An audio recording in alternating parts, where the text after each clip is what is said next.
बेवकूफियों से आजिज आ चुका हूं मैं। आगे से ध्यान रखना। गुस्ताखी माफ हो जनाब। अस्सलाम वालेकुम जनाब। अफजल मियाँ, कहिए खैरियत? हमारी हार ने अखबार की कीमत बढ़ा दी है।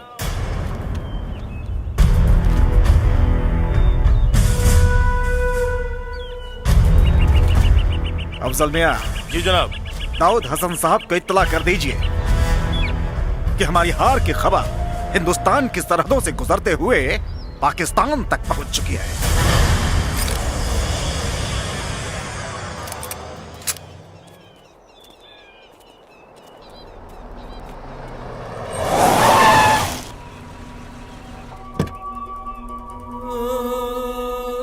मुल्क किसी जमीन का मोहताज नहीं होता।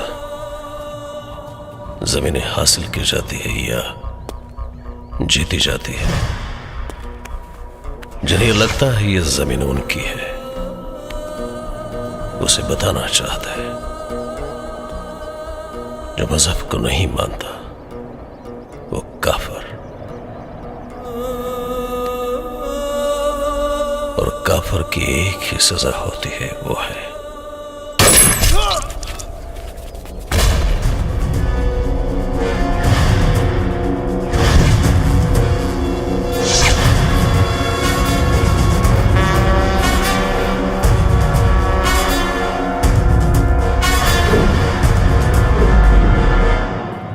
अच्छा है, लेकिन उसे अस्सलाम वालेकुम भाईजान। हैदर अली साहब ने आपको याद फरमाया है।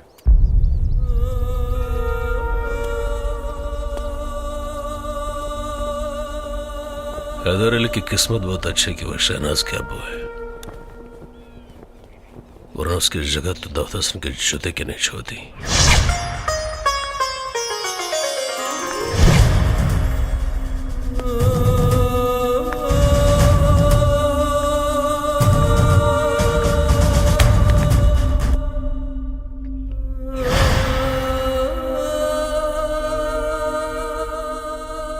शहनाज, जंगल है आपकी आंखों में, जहां कर मैं अपना रास्ता खो जाता हूं।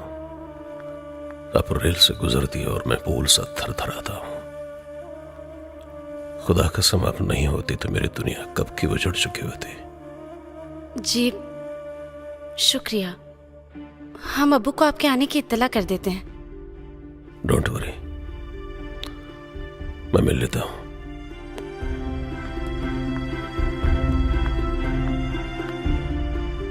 वो बहुत खुशनसीब होते हैं बेटी, जिन्हें इतना चाहने वाला शौहर मिलता है। इस आदमी से नफरत की बू आती है अम्मी। नहीं बेटी, ऐसा नहीं कहते। अपनी सांसों से कह दो कि अपनी जगह बदल लें, क्योंकि आपके अब्बू अपना फैसला नहीं बदलने वाले। और अगर हमारा फैसला बदल गया तो अब्बू? तो उस दिन बदलना जिस दिन हैदर अली और दाऊद हसन से मजबूत हाथ तुम्हें मिल जाए।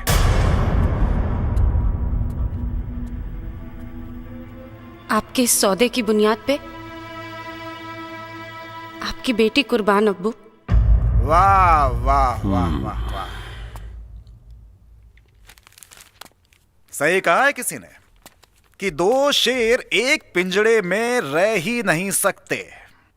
ये तो आपका पिंजड़ा है जो सामने वाले को बर्दाश्त कर लेते हैं, वरना आपकी जगह ऐसे तस्वीर में लटकती नजर आती। जरा इस तस्वीर पर भी गौर करो मियां, शेर और कुत्तों में फर्क नजर आ जाएगा। गुड।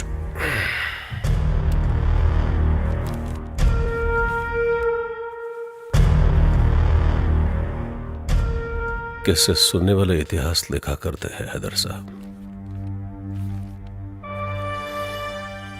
इस हार को जीत में तभी बदल दिया जाएगा जिस दिन हिंदुस्तान की बर्बादी का झंडा पाकिस्तान लहराएगा। शास्त्री जी। हाँ नमस्कार। अरे नमस्कार नमस्कार। लें प्रसाद। बैठी बैठी बैठी। हाँ हाँ ठीक बा। प्रणाम चाचा। अरे अरे प्रणाम प्रणाम। कैसन प्रसाद है? अरे भाई, जब से जान बचल बना हम अपन देवता बदल देहनी। शास्त्री जी, जवन देवता हमनी की हिफाजत ना कर सके ओकरा के पुजला से का फायदा। ठीक कहनी भाई साहब, हमू 7 गो एतवार भखले बानी।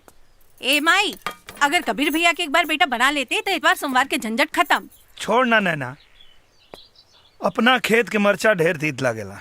अरे मुझे से फेंक निकला। अरे राम राम राम राम। रवा के लागल तो ना हम ओकरा के मरनी ह, लागल तो ना नु है। ना ना कौनो बात ना है। बाकी तनी देखी राहुल लुटवा सही सलामत बा कि ना। अरे छोरी छोरी भाई, पहले ये बताई घर के समाचार कैसन बा?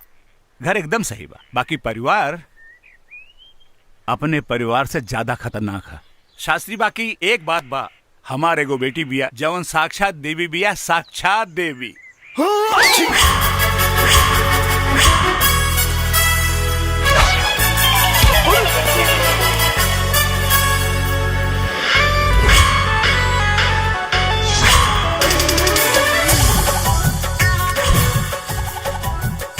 काय मरलू है?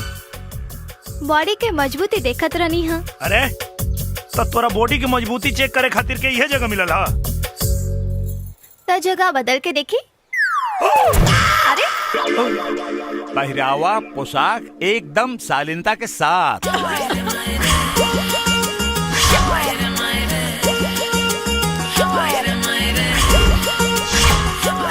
नैना, हाँ कॉलेज में साड़ी? अरे इतना से बाबूजी के दिखावे खातिर। घर से निकले के समय साड़ी और घर पे जाए के समय साड़ी और बाद में? हाँ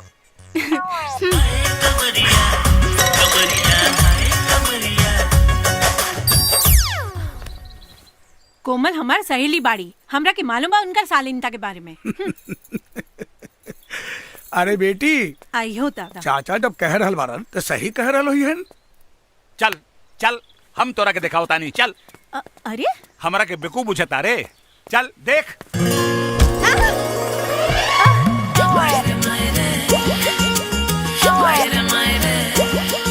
ये आवाज कहाँ से आयल रहे?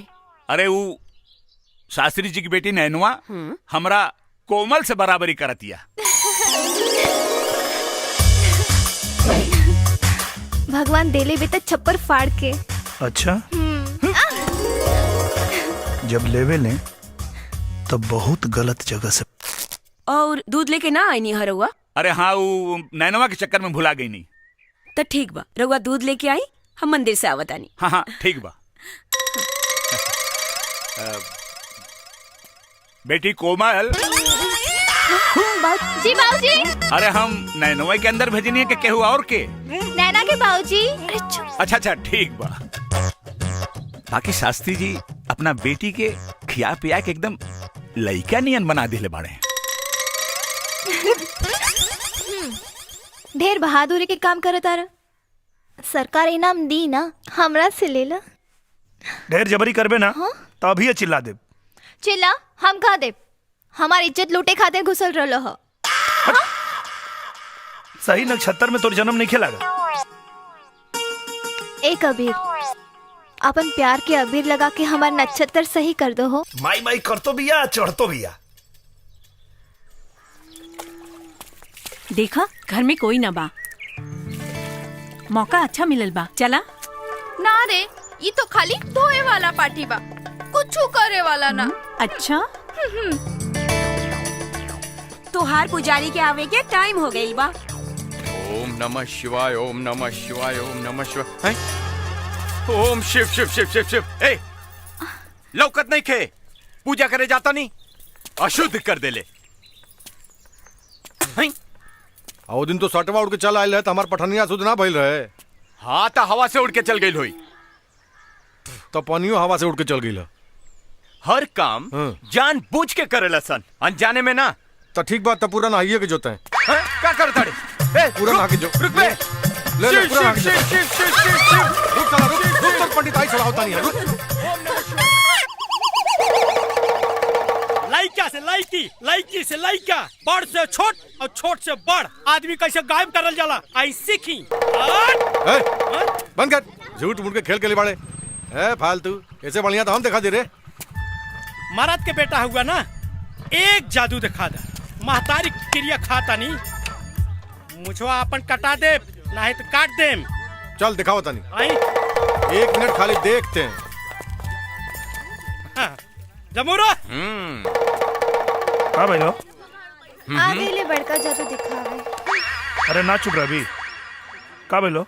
आज गइल सोएब के मुंह। का हो जादूगर? जवन काम ही आंख बंद करके कर दी हैं, तू आंख खोल के कर देबा? जादूगर पानी ई तो हमारा बाएं हाथ के अरे खेल बा। सिंपल 1 मिनट में। अच्छा हाँ सोच ला। सोच ले ली। मूछ कटा जाई।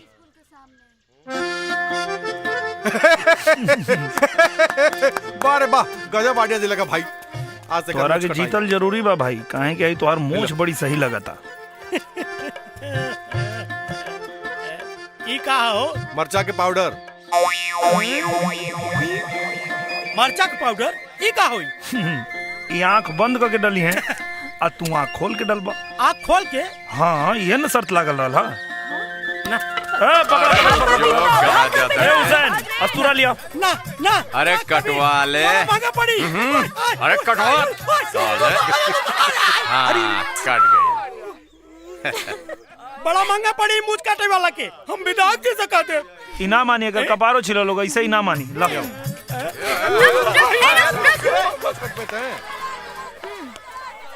जादूगर हा कहीं मशीन ना गायब कर देवे। पागल है का रे?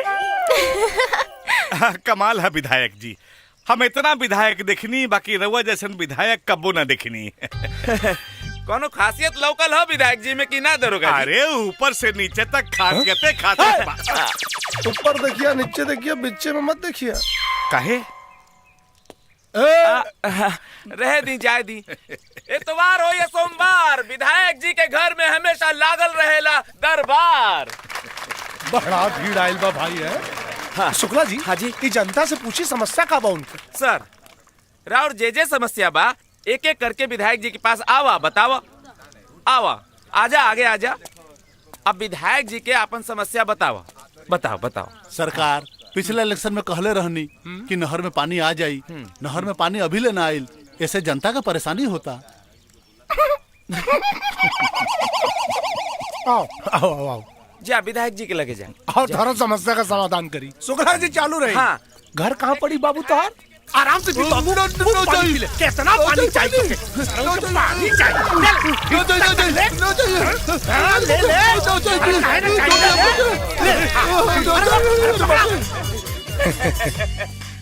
दांत मत चियारा, ताली बजवा। हाँ तालियां तालियां। हाँ, तालियां। धन्यवाद धन्यवाद। आगे। हाँ आगे बताओ। सरकार चापाकल अभी तक गांव में ना पहुंचल। कितना फुट पे आवेला पानी रे? 120 फुट पे। 120 फीट ना। रुका, समस्या का समाधान होता। सर सारा समस्या भाग गई सर। एकर समस्या सच में गंभीर बुझाता। हाँ सर। हाँ बोला क्या समस्या बा? अरे कुकुर चोर कटवा। ई विधायक जी के गाली देवा था। ई हम ना गरिया होता नहीं सरकार। ई ते ऊ गरिया होत रहल जवन हमार ई मुछवा कटले बा। तो प्रॉब्लम जेन्युइन बात और बैठी सर। हाँ हाँ। और का कहलस? और कहलस कि विधायक जी गधा के औलाद हुए। ई मजाल। अरे मजाल छोड़ी सरकार। ऊ तो यहाँ तक कहलस कि विधायक जी के माई के हुक साथे भाग गई। और ओकर बाबूजी ओकरा से बियाह कर ले बाड़े, जेकरा हाथ से केहू पानी ना पियल। अब विधायक जी के बारे में सब कुछ जाने ला। चुप दोगला। नाम नाम बोल, नाम बोल। सरकार ओकर नाम बा कबीर। कबीर आतंकवादी के का मार दहलस, अपने आप के मिस्टर इंडिया बुझाता। एक बेर हमारा हत्ते चढ़ जाए ना, ऐसा ठोकब कि जिंदगी भर खड़ा ना हो पैसा। लागत ना फल।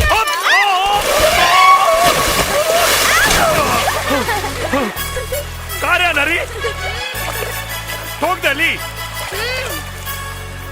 अरे साला चश्मा खुद लगौले बाड़े और हमके आलहर कहता रे। और सुन है नहीं, और रास्ता पे खड़ा रहबे तो केहू ठोक के जाए। हाँ? ई रास्ता तोर बाप बनवले बाने? हाँ आ गईले। क्या रे? रामेश्वर बाबा। अरे बाप रे बाबूजी। बाबा प्रणाम। खुश रहा बेटा, खुश रहा। हुसैन बेटा यहाँ क्या करत बाड़ा? मछली पकड़ा तानी। अच्छा मछली पकड़ता रहा। तू का करता है? लागता कबीर चाचा के मछली के मगरमच्छ पकड़ ले ली बिया।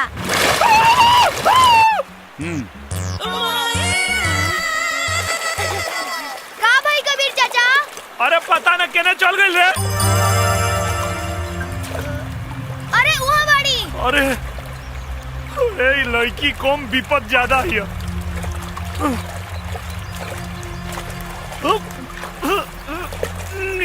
निकलल है कोमल। कोमल अरे उठना रे। ए देखना लागत पानी पी ले भैया। तो निकालो। कहाँ निकला था? अरे पीठ पे दबाइले से पानी निकली। पेट पे दबाओ। पेट पे? हाँ दबाओ। सुना मुंह में फूका तो हवा अंदर जाई तो पानी बाहर आई। फूका। क्या बात करता है? हाँ फूका। फूकला से पानी बाहर निकली? हाँ। फूका ना तो मर जाई। फूका। अच्छा उन्हें देख। अरे मुंह से मुंह लगा के फूका। दूर से थोड़े।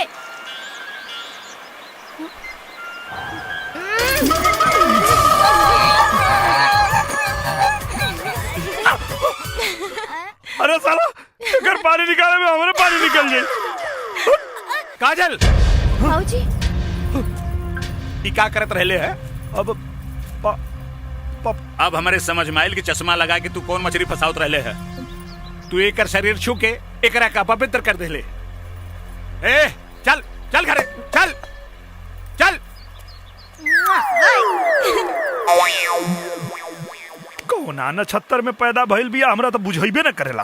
पंडिताइन ए पंडिताइन अरे जल्दी आवा। अरे चिल्लात काहे बानी? हम कोनो बहिर बानी का? तनी धीरे बोली ना। अरे कबीरवा एकरा शरीर के पानी निकाले खातिर पूरा शरीर अपवित्र कर देले बा। अगर वो नदी से ना निकल रही तो हम डूब के मर गई रहती। चुप। एकरा शरीर पे हर जगह गंगा जल के छिड़काव करा। जहाँ जहाँ हाथ लगौले बा। चला बेटी चला।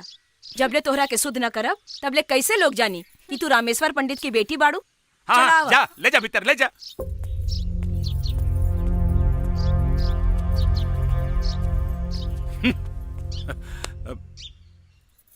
कोमल हमके तू ई बतावा कहाँ कहाँ हाथ लगावले बतो के? आँख में माई। रामेश्वर पंडित के बिटिया पोखरा में नहा रहल बिया। अरे पता ना कहाँ ससुर कहाँ कहाँ हाथ लगौले होई। हाथ पे माई।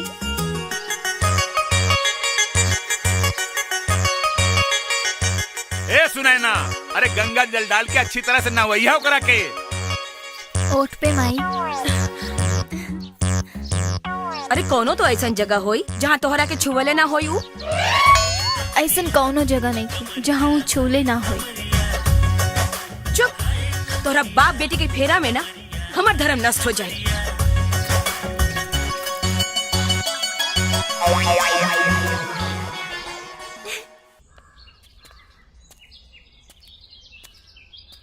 ए मुखिया जी इस सब मुंह लटका के बैठल बाड़न।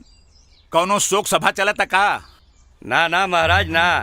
आदमी लालीपप के बेटी हो ना दोनों जनकवा झुमकी दोनों से परेशान बा। और कबीर से हमहू परेशान बानी। अरे ओकनी से पहले का एक इलाज होके के चाहिए।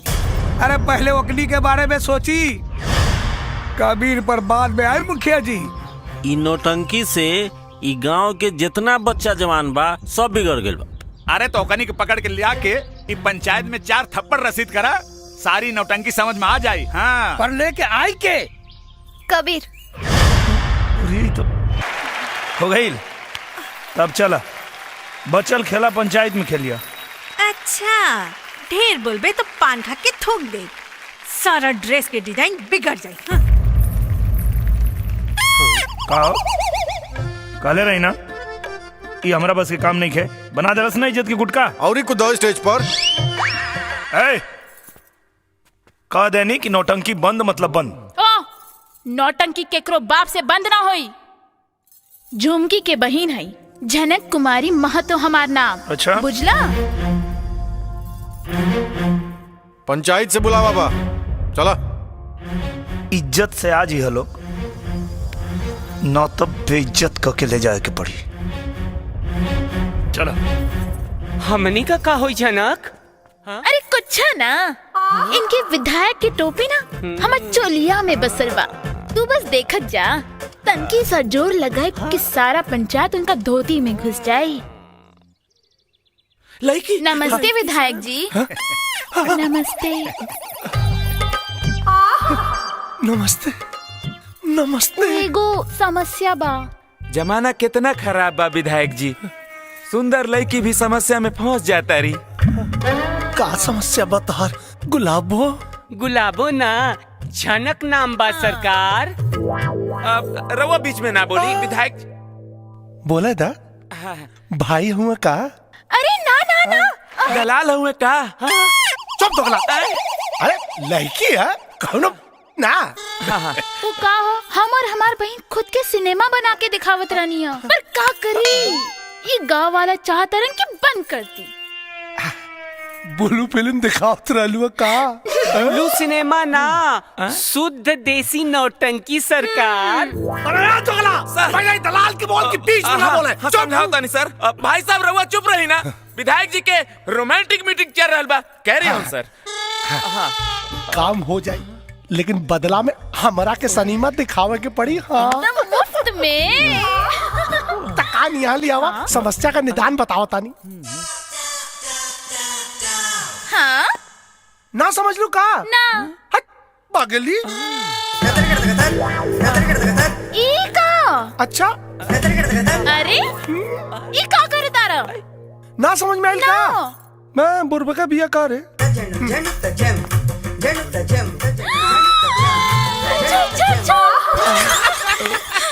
अब बस देखते जा, पूरे पंचायत के ना हवा निकाल दे। सिनेमा दिखाओ ना। काम भइला के बाद। अच्छा ठीक बा। ए भाई साहब यहाँ आवा, आवा आवा। जा भाई साहब तबले हमरा लगे रही है, काम भइला के बाद इनके लौटा दे। दरोगा जी। सर लड़की के साथ जा, जौनो समस्या होके ओकर समाधान करिया। यस सर।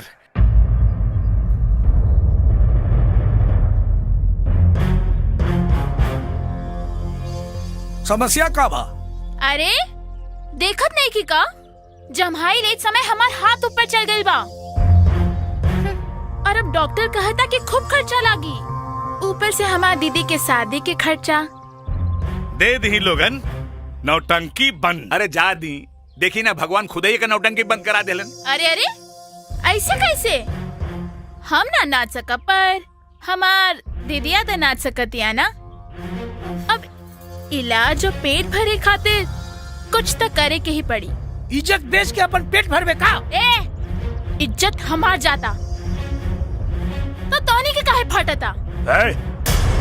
जबान संभाल के बात कर, ये पंचायत है, तोर घर ना। हमरा घर के बारे में कुछ मत बोलो, अनाथ कही के। धड़क! और जोर से बोली, सड़क से उठावल लड़का के बाप ना कहा जाए। कबीर हमार बेटा, हमार बेटा।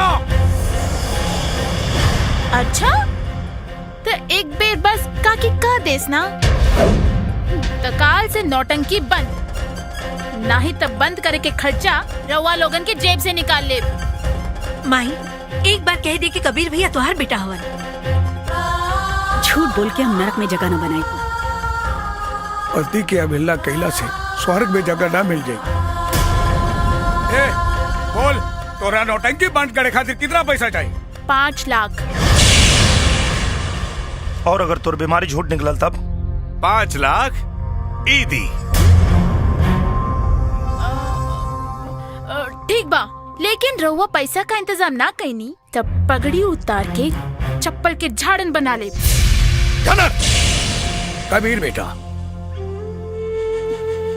जब आपन आपन न हो सकेला तो घर भला कैसे आपन हो सकेला? बाकी 5 लाख के व्यवस्था कहाँ से होगी? पंडित जी, जबान हारल बानी, अपने आप के बेच दे, बाकी अपन पगड़ी के केहू के चप्पल के धूल के झाड़ न बने दे। ए बाबूजी, हमारा शरीर के कण कण आपके कर्जदार बा। इस शरीर पे पंडित दीनानाथ शास्त्री के हाथ लगल बा। अगर ये बिकैबो करी तब 5 लाख से ज्यादा में कम में ना। शाबाश बेटा। अरे समस्या से निकाले में ही दरोगा हमने ये फंसा देलस। खोल के बतावा हाँ, मतलब खोल के बतावा, बात बुझाई ना। अरे मास्टर जी 5 लाख देवे खातिर तैयार हो गए। पर ई दरोगा बीच में टपक के ई कहले कि अगर झूठ पकड़ा गई तब 5 लाख हम दे। एक मिनट हटा, का दरोगा?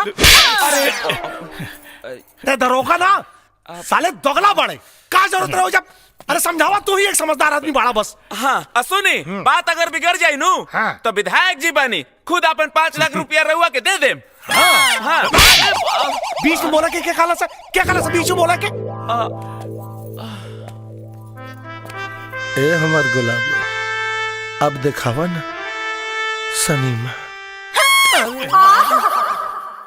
समस्या से निकलने के बाद बुझनी हम अबो कहता नहीं, ये मास्टरवा 5 लाख रुपया दी कहाँ से? मास्टरवा अब अपना बिटिया के बेचे या बेटा के? फूलचंद पाड़े के जाल में तब फंस गई लू। अब बीवी का मोबाइल मिल गई बा, ढेर पकड़ कर बे। चल फोन रख। नमस्ते मुखिया जी, सरपंच जी नमस्ते। ली विधायक जी बैठी। कहा चच्चा, का जरूरत है और नौटंकी वाली के मुंह लगौले के? 5 लाख रुपया कहाँ से देबा? नौटंकी कैले बिया, और नौटंकी के कोनो पैसा ना होला। तोहनी के कैसे मालूम कि वो नौटंकी कैले बिया? अरे बीच में मत बोला सन। बैठ जाए। सॉरी सर, बैठ जाए सर। चच्चा, अगर बीमारियां सही निकल गई तब का करबा? 5 लाख रुपया दिया ही। अगर झूठ निकलल तब? तो 10 लाख रुपया विधायक जी दे दी हैं। सॉरी सर, सॉरी। पैसा तोहनी जैसन लालची आदमी के लालच है, और यहाँ बात मान सम्मान के बाद कुछ और बोला। अच्छा, कुछ और? हाँ, शास्त्री जी का जूता और हमार सर। विधायक जी, अगर बात सही निकल तो विधायक जी के जूता और शास्त्री जी के सर। हे शास्त्री जी, बेटा अगर जूता कपारे पे रखवा देना, हमरा क्या करिए? 5 की जगह 15 लाख दे। हाँ, घर तक संभलता नहीं के, चलल बाड़े लोग पंचायत संभाले। चला रे सर। आई सर। माई, ये का कर दे ले तू? बड़ा भरोसा बना तोरा बाबूजी के अपना बेटा पर। वह भरोसा के क्रिया, अगर हमार बेटा हार गई तो भगवान के दरबार में अकेले से कहता के तोहरा परवान देवे के पड़ी। अगर हमरा सुहाग के पकड़ी गिरल ना तो जहर खा के जान दे दे। हट माई। काकी। अरे मर्दे, उदासी ना ठीक लागेला तोरा चेहरा पर। कबो कबो कोनो बात दिल में भाला के तरह चुभ जाला यार। ओकरा खातिर एगो रास्ता बा हमरे पास। पंडियो जी के सहमति बा, और ऊपर सोचबा तो एकदम सही रास्ता निकल आई। कौन रास्ता? कोमल से ब्याह कर लो। कर तो ले यार, लेकिन हमारा जीवन में औरत के प्यार नहीं के क्यों जन्मा के दरगाह पे फेंक दिया, कि वो अपना के प्यार न दिया। कोमल से जान से बढ़ के प्यार करी ले,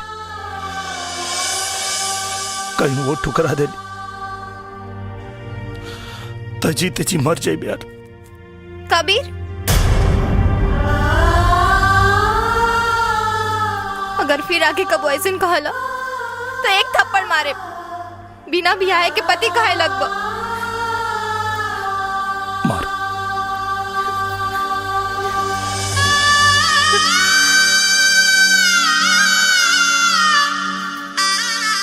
बस साथ जिए के वादा कर, तो हर चरण की धूल मांग के सिंदूर बना ले।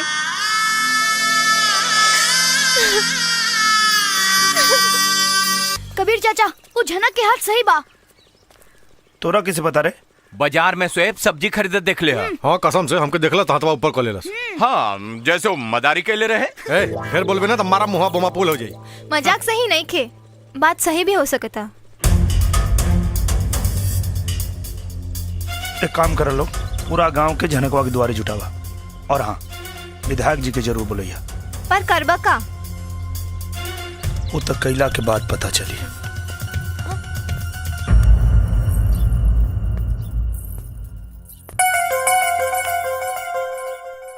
नौटंकी करतारी।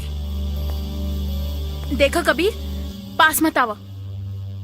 कबीर देखो, हमरा के छुओ मत, ना तो हम बाबूजी के बुला देब। बाबूजी की का बोले भी, इलाज हम करब कि तोर बाबूजी करिए? कबीर देखा, ये तो ठीक नहीं के करत।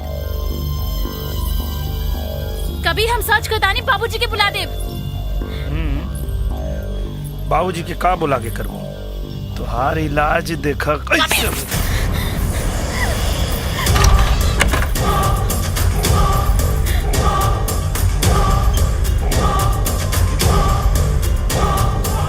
चल बताओ, हकीकत का बा? ना तो गांव और पंचायत के फैसला बहुत भारी पड़ी, फिर ना तो नाचे लायक रहबे और ना नचवाबे लायक। Side please, side please. आई सर, करने गई। आई आई आई। अब चुप काहे बाड़े? बोल। ज्यादा नौटंकी मत करे, नौटंकी वाली। हम ई नाटक विधायक जी के सिखवला पे कैले रही। अरे झूठ बोला किया। बस उठाइबा कि उठावे के पड़ी? अब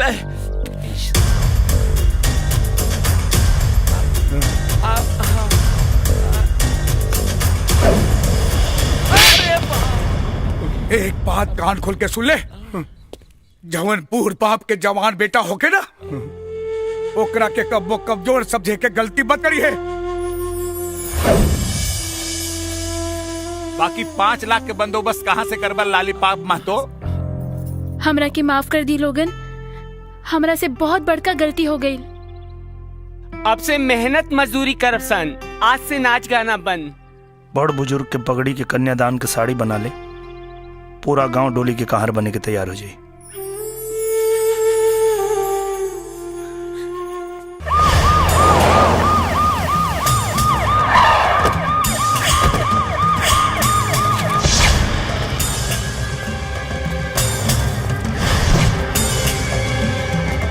जीजा,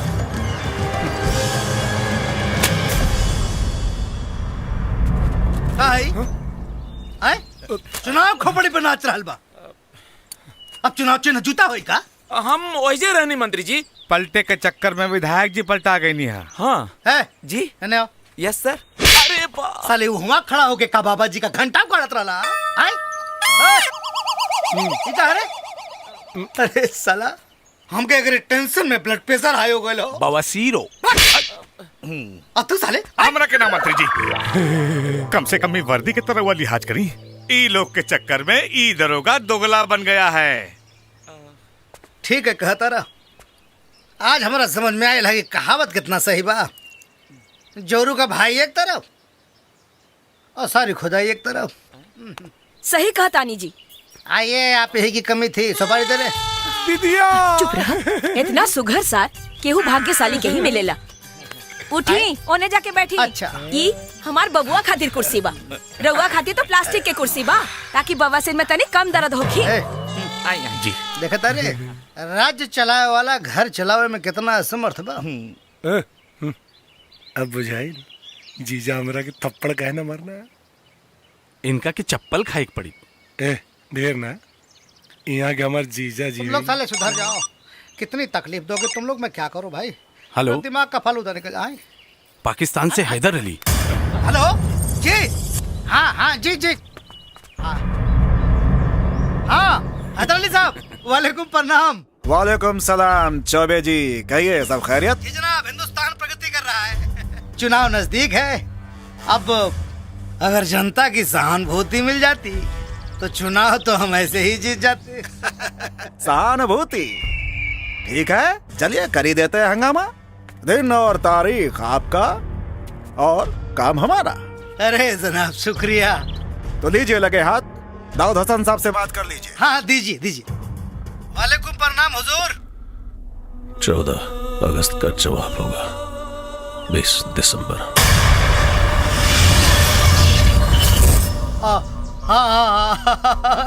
खुदा हाफिज।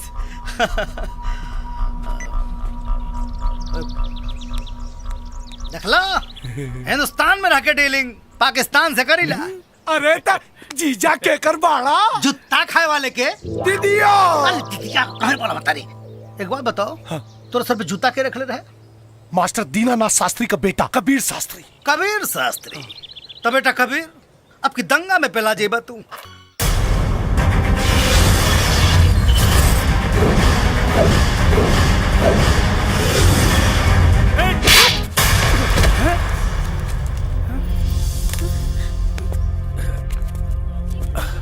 कबीर कहा बात बात तिवारी जी? ए शास्त्री जी, अपने एक सड़क उठावल माटी आज हमारा बेटी के मांग के सिंदूर बने का सपना देख रहा बा। स्वीकार कर ला। काहे की कबीर से बड़ा सपना देखे के औकात तोहरा में नहीं खे। ता ठीक बा, बस एक जात बता दा तोहार औकात हमारा औकात के बराबर हो जाई। बस हम अपना बेहरारू के कारण बेबस बानी, वरना दीनानाथ शास्त्री का औकात रामेश्वर तिवारी से कहीं ऊपर बा। ए शास्त्री जी, जे मारा जिंदगी भर अपना पत्नी के सामने बेबस रहे, ओकर पोसल लइका हमारा बेटी के हाथ ना पकड़ सकेला। अरे लइका के मजबूती के पता ओकरी माँ के कोख और बाप के मूछ के नोक से होला। हाथ नजर उठा के देख ली ओकरा महतारी के कोख और ओकरा बाप के मूछ के नोक के। अगर मान मर्यादा के ख्याल न रहित ना तो राहुल बेटी के कब के अपन महतारी के पतो बना के रख देले रही। गायत्री भाभी खबरदार, खबरदार, अगर हमरा बेटा के अनाथ कहानी तो जुबान खींच ले।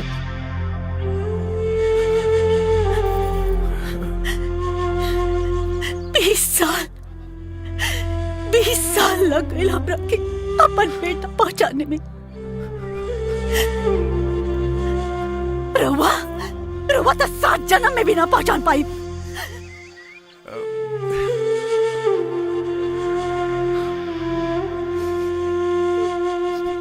माई बेटा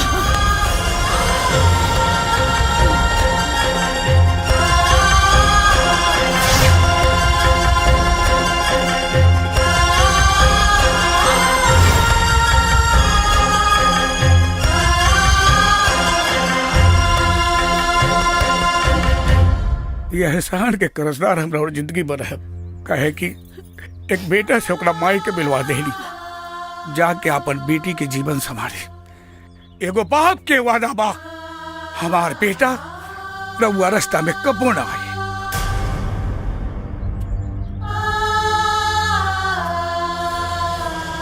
बाबूजी रवा रोवा तानी।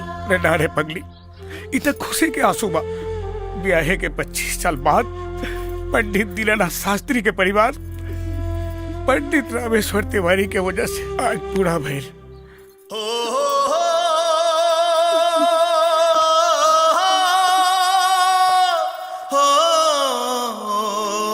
कबीर कोमल, जा जा तू भीतर जा। अरे भीतर जा। भैया अब हमने के चलत। हाँ ठीक। प्रणाम। प्रणाम चाचा। पंडित जी का फैसला बदल गई का? हाँ, बदलल फैसला ही बतावे खातिर आइल बनी। तब फिर एगो हमार बात सुन ला। हम कोमल के बियाह तय कर देले बानी। एगो पिता से बढ़ के बेटी की क्यों प्यार करिए नहीं कह सकत। हम अनाथ प्यार के मतलब का समझी। अपने के बेटी हमरा के प्यार के मतलब समझा दे। अब देवता मंदिर में रहे या घर में, का फर्क पड़ा था।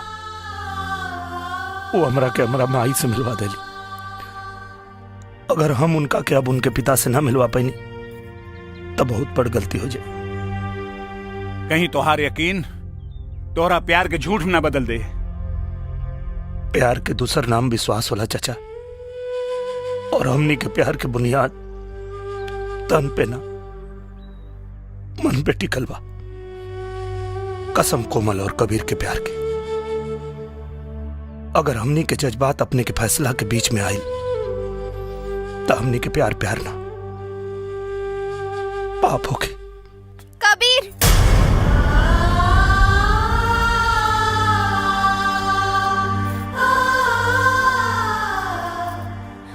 औरत के भाग्य के फैसला हमेशा मर्द ही करेला। एक बात के विश्वास रखी है, जियत जी हमरा साथे भाऊजी के खोजल और तोहर त्याग रिपोर्टर जाए, लेकिन मरला के बाद हमार तन और मन पर अधिकार सिर्फ हमार रही। और हमरा साथे ई गांव के एगो निकम्मा जाहिल अनाथ कबीर के याद जाए।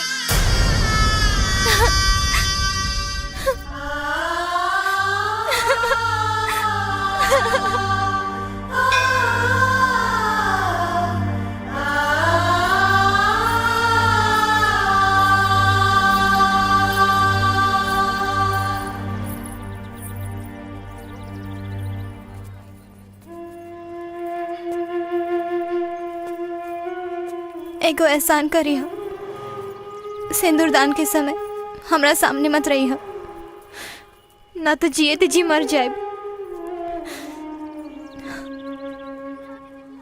नया जीवन के शुरुआत करे जा रहा बड़ो, तो के हमार उम्र लग जाए। मरे से पहले तो तोहरा दुल्हन के जरूर देखब, हमरा से सुंदर बाड़ी की कम। काहे कि ई दुल्हन के जोड़ा तोहरा सम्मान खातिर पहनले बानी।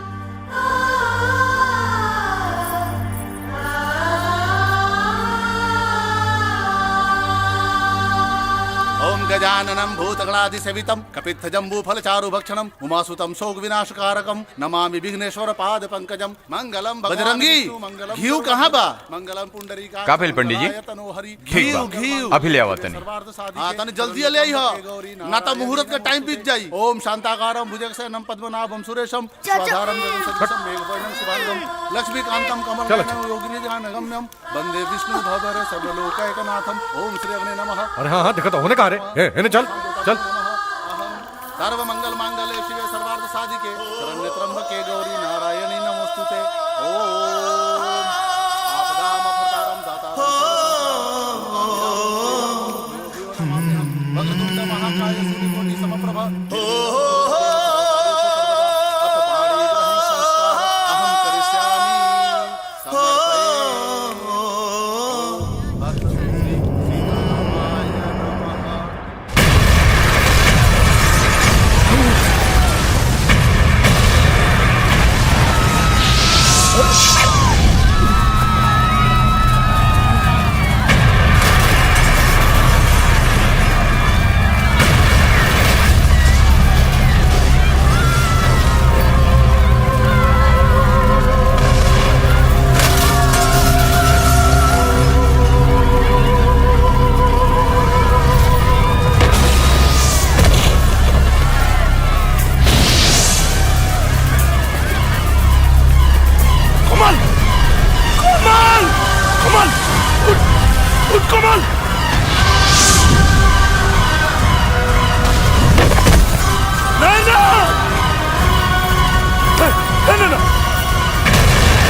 जवन पूर बाप के जवान बेटा होके ना ओकरा के कब्बो कमजोर समझे के गलती मत करी है।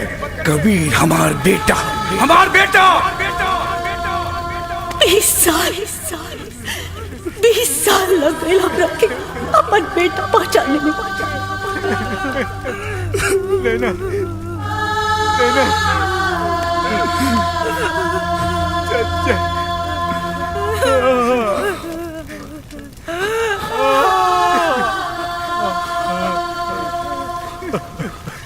कबीर शोहद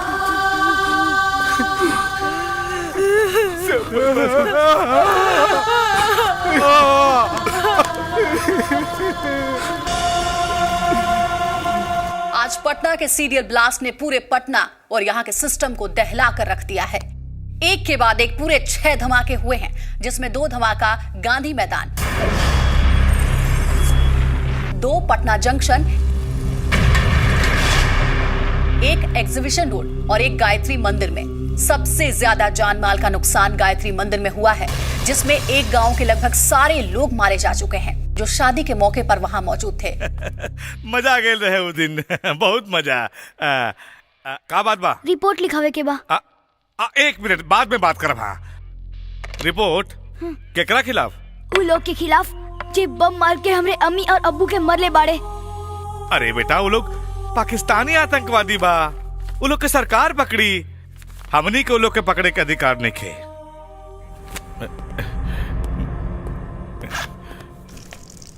अरे ये क्या कर रहा था? अरे साहब देखिए मुंह तता ई का कैले? हमार अब्बू कहत रहे जे थाना में थानेदार रह के थानेदारी ना करे उ थाना ना पिसाब खाना होला। साले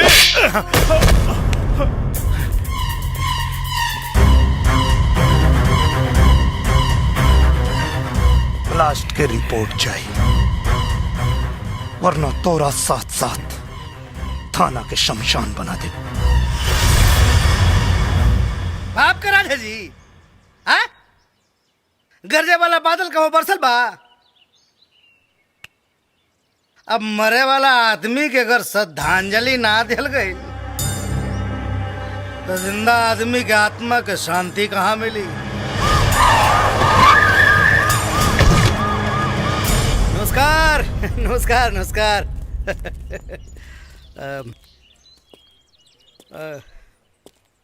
नाराजगी जाहिर बा,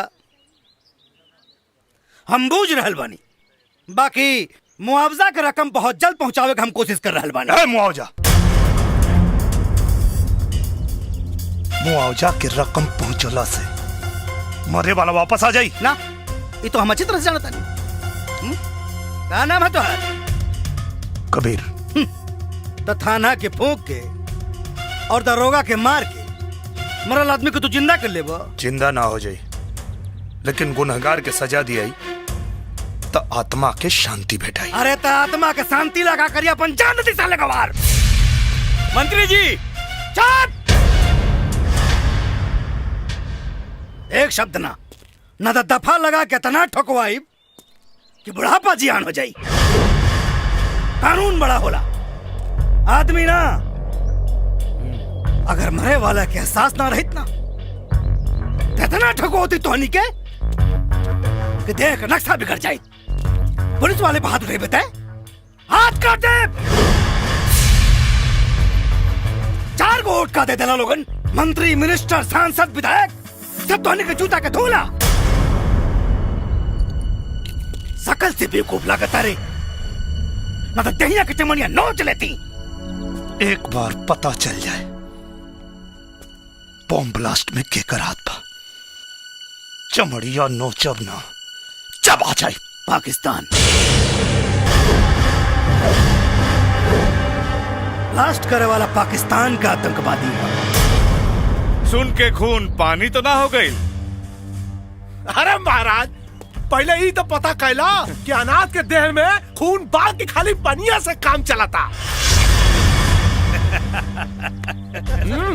खून पानी के पता वो दिन चली जब ब्लास्ट करे वाला के लिया के एजा और अगर ना मर लेना तो फिर अनाथ के साथ साथ नाजायज भी कराइबे। हाँ, ना तो फिर शहीदे में नाम लिखाई और ना तो फिर नाम दर्ज होई। चला। अरे मंत्री जी, जीवन और मृत्यु ऊपर वाला के हाथ में होला, लेकिन बम ब्लास्ट कोनो आदमी करे लेवा। ब्लास्ट में मरे वाला एक एक आदमी की कसम खा के कहा था नहीं, ब्लास्ट करे वाला के यही धरती पे लिया के मारे। काहे कि बम के धमाका ही ना चिन्हेला कि मरे वाला हिंदू है कि मुसलमान, और यह बतावे खातिर आ रहल बानी पटना से पाकिस्तान।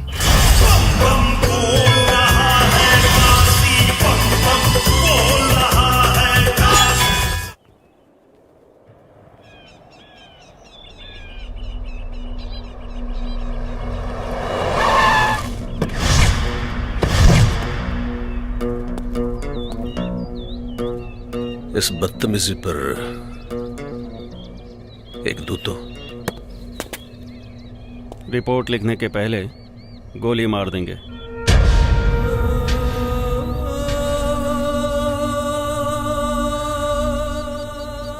कमबख्त हंसी भी उस वक्त आती है जब हमें किसी पर गुस्सा आता है। गुस्से को दबा के रखिए, गर्मियों का मौसम है, फट जाएगा। वैसे हम तो यहाँ इस बात की इतला करने आए हैं कि आपके नाम की हवा पूरी कराची में है। एक जरा सा तिनका भी बड़ा जख्म दे सकता है। दवा की जरूरत नहीं पड़ेगी, और अगर पड़े भी तो आपके बदन से निकालेंगे।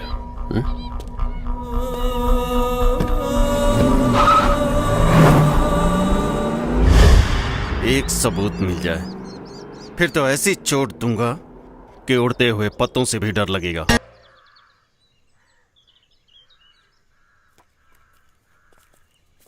कबीर चाचा, हम चलब तोरा संगे पाकिस्तान। और कहीं तोहरा चलला से तोहर कबीर चाचा कमजोर पड़ गए। तब कमजोर ना पड़ी देव चाचा, काहे कि अगर बचपन में माँ बाप की साया सर से उठ जाए तो लड़का बचपने में जवान हो जाला।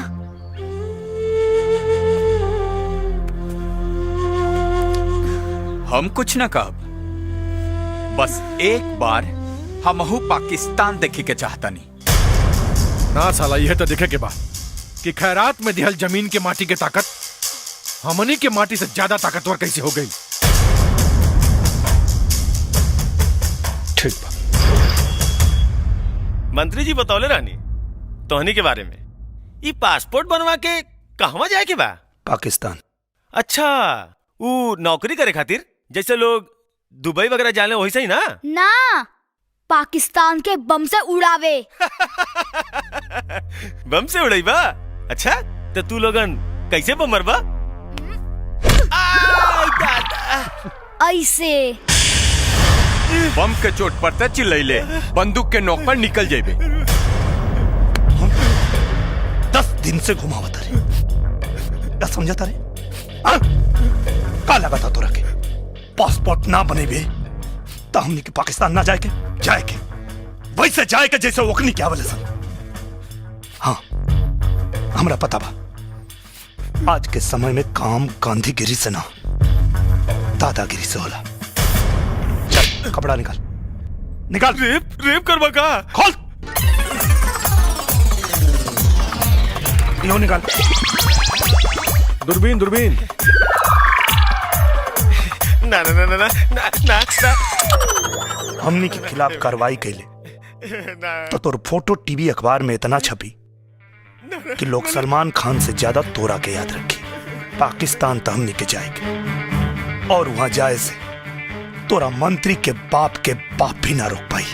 अब तू सोच, पासपोर्ट बनावे के बा कि ना? साहेब, ये कपड़ा क्या उतरला सर? हमार तो खाली कपड़ा उतरला सा, पाकिस्तान के तो चड्डियों उतार ली। बिना वीजा पासपोर्ट के चले के। अरे यार, बिना वीजा पासपोर्ट के जाइबा तो हमनी में और ओकनी में अंतर का रही? कबीर, अरे जनक, एगो बात कहे के चाहता नहीं। का? शायद वो बात के वजह से वो एहसान के बदला चुका सकी। जॉन एक नौटंकी वाली के सही रास्ता पे लिया दिलस। बतावा।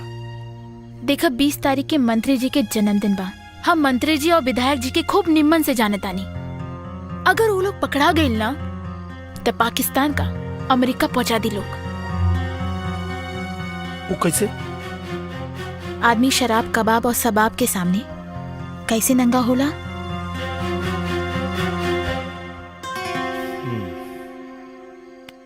ठीक बा, पहले ही जोखिम हम और शोएब उठावे के।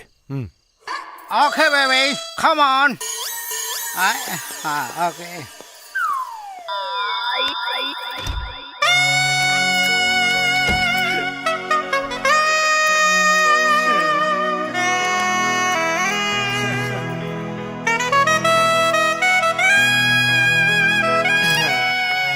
काहे के बोलौनी हो? तोहार बलात्कार करेगा। पैक बाड़ू की उद्घाटन हो चुकल बा।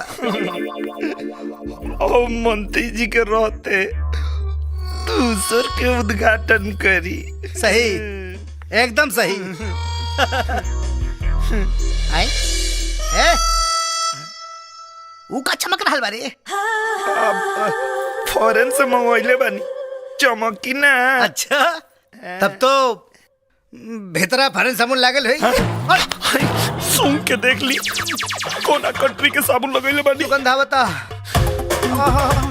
माका रे, गंधावता ए करे जा तैया माग लागल रे। बर्दाश्त नहीं क्यों करे जा, मैं समझो करे जा। जल्दी करा मुझे क्यों जान जाई तक का कोही जानी का खाक। मंत्री बाद में आई, लौंडा बाज पहले। जब हम पास में खलासी रहनी नू तो कोनो खलासी लौंडा के छोड़ लेना रहनी। तो यो तो सोची रोज जनता के सेवक होई। सेवक? हाँ। जनता मतलब बेवकूफ, एक नंबर का गधा। जब वोट की जरूरत होके तो हाथ जोड़ लेवे के, अगर बात पिछवाड़े अब्दुल्ला तीमा के भगा देवे। जान फालतू बात करे के समय ना, जल्दी से आजा, जल्दी से आजा करे जा, समझ जा। जल्दी से चला। विधायक जी के पता चली तो विधायक ससुरा हम उस बड़ा लागल होई कत्तो कीर्तन थोड़ा करत होई। अरे जल्दी करो हो, ए हमार पावर हाउस। रवा ऐसा नहीं, हम तो कब सोचले भी ना रहनी। अरे तोहरा सोच से भी बहुत ऊपर का चीज बानी। जब हम दारू का दलाली करी ना तो घसियारी न चरवाहिन केहू के ना छोड़नी। 3 बेर रेप के केस में भीतर जाके बाहर आ चुकल बानी। चरित्रहीन नंबर 1 कहा पे लिख के दे दी हो ना। पहले उठक बैठक करी।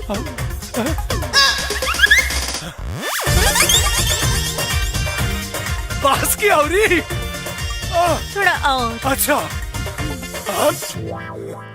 पहले ही से दहिया गरमाल रहल है। उठा बैठक के और गरमा गई नहीं।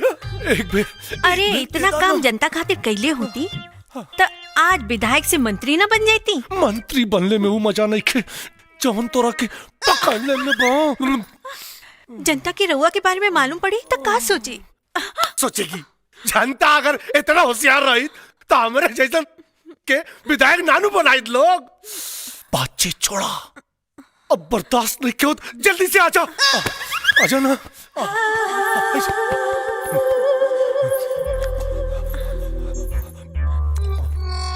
हम अगर रउआ लगे आइब तो रउआ बीमार हो जाए। काहे हो? मलेरिया बाकी फलेरिया? एड्स बा। जीजा! ए जीजा! कुछ छपल? इतना छपल बा कि नेताजी के और मंत्री जी के लंगोट जल के राख हो जाई। ले जाके दे आओ। ये कहा भैया? वो लोग के कर्म कुंडली है। आए कहा पहलवान जी, ये हाफ टिकट लगे कहाँ घूमता रहा? संग्रामपुर पंचायत से वालों के कर्म कुंडली आइल बा। कर्म कुंडली? हैली सीढ़ी देख ली। कबीर भैया पंचायत में इंतजार कराता रहन।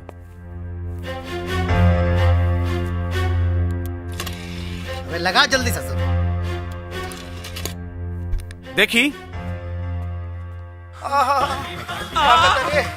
धावता ए जीजा ये ठीक हो बर्दाश्त जनता मतलब बेवकूफ एक नंबर का गधा जब वोट की जरूरत है।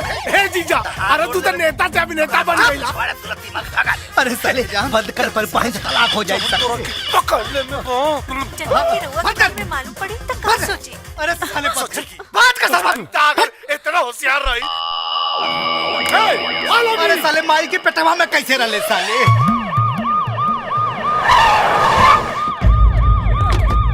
साइड साइड हाँ आई आई सर हाँ साइड चप्पल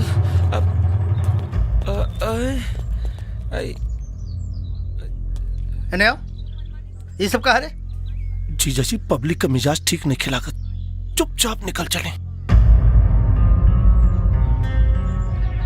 जूता चप्पल से डरा गए जिंदगी भर विधायक रहा सारे कभी मंत्री ना बन पाई जियो शेर जीजा जी हम रहुआ के प्रधानमंत्री बनल देखल चाहता नहीं और रहुआ आगे बढ़ी। हाँ जाए चुपचाप आगे बढ़ो जाके बात करा से। का भाई कबीर कहा नौटंकी होता है सब है? यही जगह बतीबा के अंदर चल के बताई। भीतर है ठीक रही। चला आवा। अब भीतर कहाँ लेके जाता? हाँ विधायक के सामने बैठल बाड़े।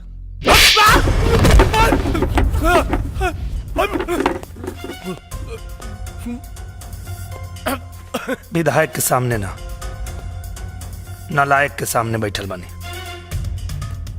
वो सबूत के साथ। समझ में आयल? हाँ, अब सब समझ में आ गए। अब सही आदमी भैया सही काम न करी। हाँ, सही सोच ले होगा जीजा जी के भेज रहा पानी। अब भैया जवन काम मंत्री जी कर सकन और मैं विधायक के काव का काम हो जाए भैया पक्का। हाँ आ गई। अभिलमा के कड़ुआ तेल ढेर फैलत रहना कुल है गड़ी दुइये मिनट में निकाल जानी है। वो आवाज कैसन आइल रजिस्टर गिरला के अच्छा रजिस्टर समस्या बढ़ बाओ का हम ठहरनी विधायक रहुआ मंत्री 2 मिनट में सुलझा दे जाए। ओके डोंट वरी।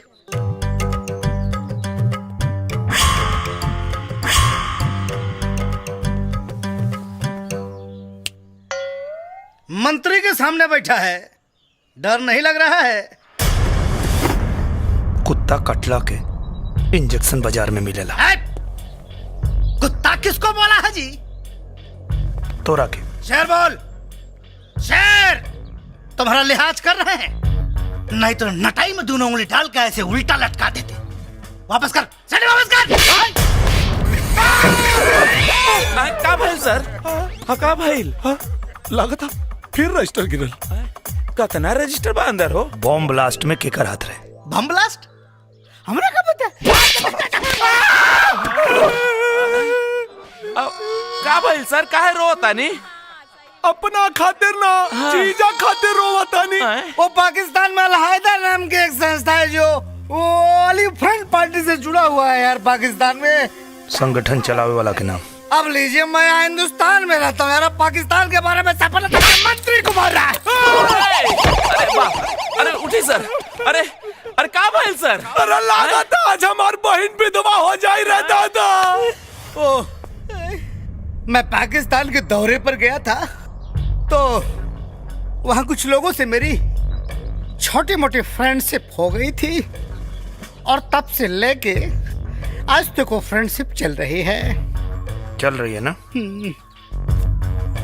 इतना लोग के ये क्या है? वीजा पासपोर्ट आवे जाए और वहाँ रहे खातिर व्यवस्था। आए है ये पहलवानमा को ले जाके क्या करोगे भाई वहाँ पे? तोहरा साथे गइल रहे ना पाकिस्तान? हाँ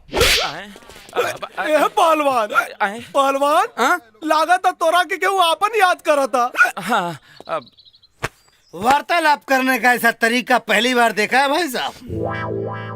नमस्कार। ऐसन गद्दारन के हाथ में देश बा। शुक्ला जी। जी सर। आप वीजा और पासपोर्ट रेडी करवाइए। यस सर।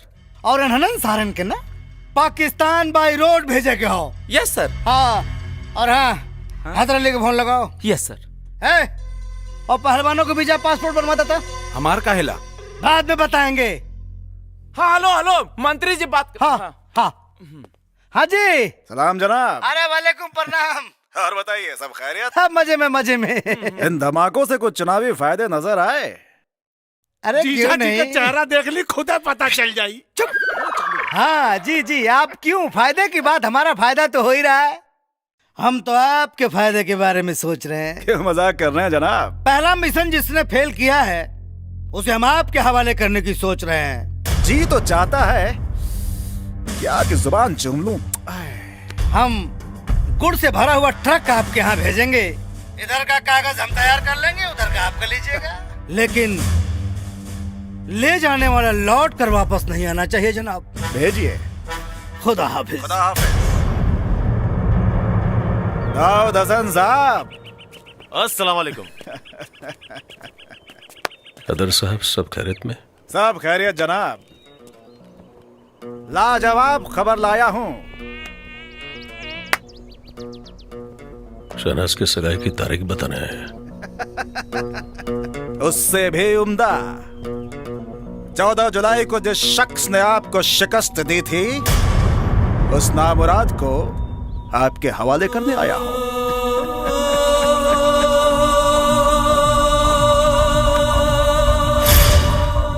खुदा की कसम हैदर साहब,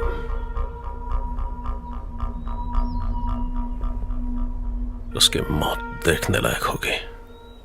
शुक्ला सर। सारे कागजात, पासपोर्ट, वीजा और पाकिस्तानी करेंसीज कबीर को हैंड ओवर करो। सर हैला ई बा वीजा के कागजात, हई रहल पासपोर्ट, हई रहल कैश। आएगा जरूर, लेकिन वापस नहीं जाएगा। पाकिस्तान के दामन को जो दाग लगा है कि पाकिस्तान आतंकवादियों को हिंदुस्तान भेजता है, वो दाग हमेशा के लिए मिटाऊंगा। बल्कि दुनिया को बताऊंगा कि हिंदुस्तान अपने आतंकवादियों को पाकिस्तान भेजता है। का ई सब हो? एकरा में देसी कट्टा, देसी बम यूपी, बिहार, झारखंड के हर जिला से आयल बा। और जाके पाकिस्तान के तू लोग दिखा दो। ये हथियार पाकिस्तान के अमेरिका से खरीदे के पड़ी कि ये हमरा हर गांव गांव में बनेला। हिंदुस्तान के तो बातें छोड़ा, खाली यूपी बिहार चढ़ गई लूटा, दुनिया के नक्शा में पाकिस्तान हमेशा ला खत्म। सब हथियार पे गुड़ चढ़ा हुआ। देखा था नहीं कौन साला पकड़ा था।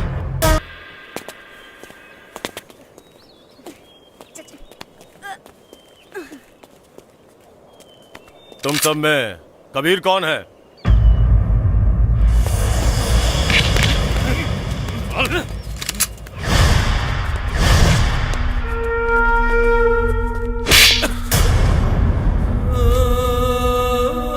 ये कबीर नहीं है,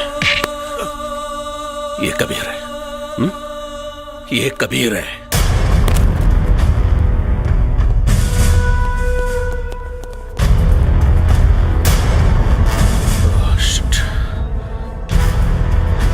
जाओ उस कुत्ते को पकड़ो।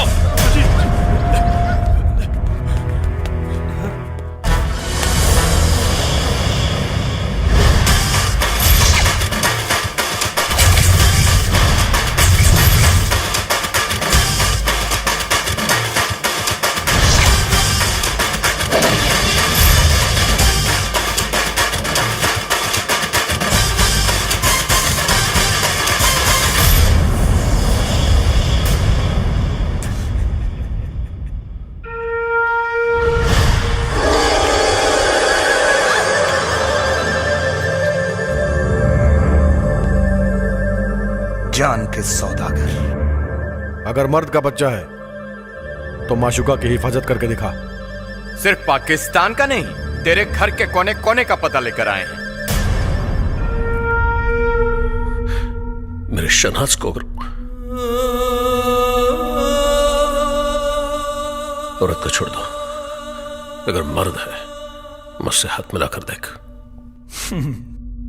हाथ मिलाने नहीं, तुझसे लात मिलाने आए हैं। चाहूं तो तुझे यही ठोक दूं, लेकिन मेरे भारत माता की जमीन तेरे खून की प्यासी है। तुझे ले जाकर उस जमीन पे ऐसी मौत मारूंगा कि तेरे मौत के खौफ से दहशतगर्द पैदा होना बंद कर देंगे। बाहर जो ट्रक खड़ा है उसमें गुड़ नहीं, हथियार है। अब सोच, हथियार मंगाने की क्या सजा होगी? हम हिंदुस्तानी पैजामा सिलने से पहले मूतने की जगह बनाते हैं। और अब तुझे मुताएंगे। चल बेटा।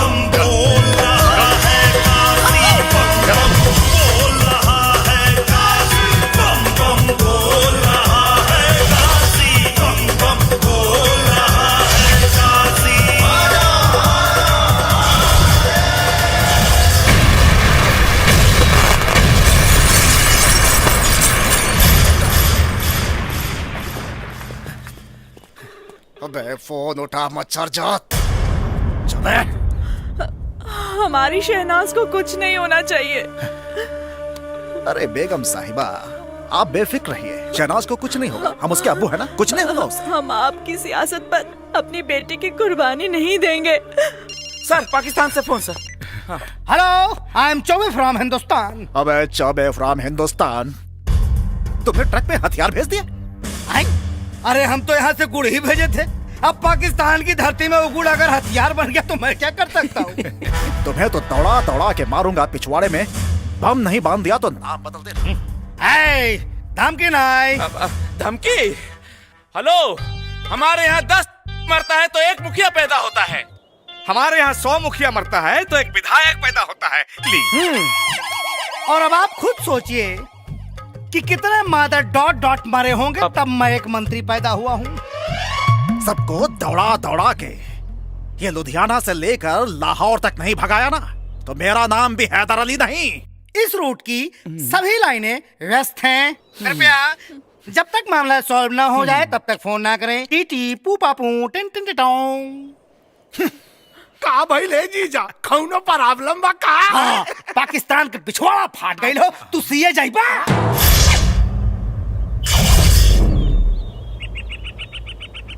कुछ खइबा? ना कबीर चाचा, अब इनकर का करे के बा? तोरा से बियाह करावे के बा।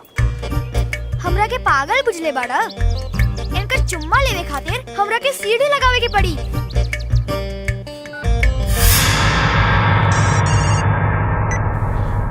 शहनाज, और दहेज में का मिली? शहनाज तुम्हारी आवाज खंडहर। ये कोई मामूली खंडहर नहीं, यहाँ का बहुत ही मशहूर वज्रस्तान का खंडहर है।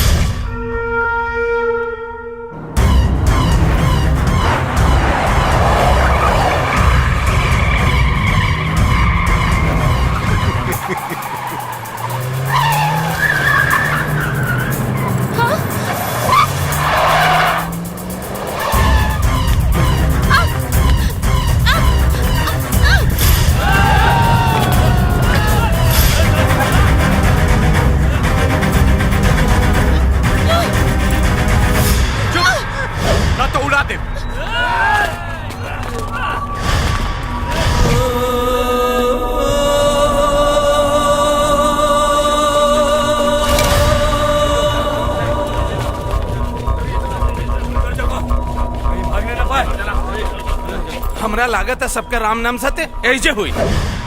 ये पाकिस्तान की जमीन है, यहाँ पे राम का नहीं अल्लाह का नाम लो, तब शायद वो तुम्हारे गुनाह बख्श दे।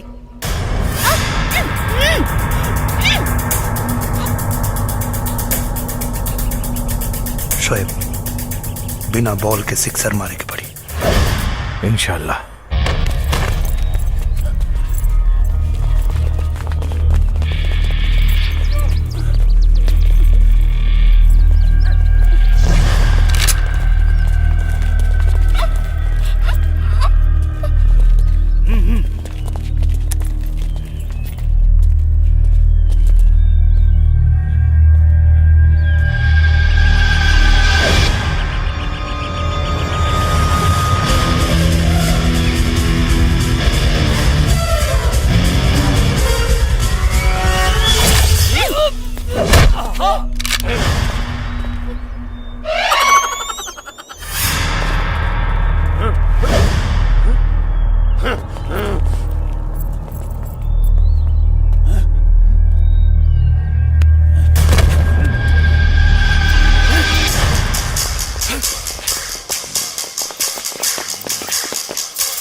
नहीं तो खोपड़ी खोल दूंगा। चल पीछे चल।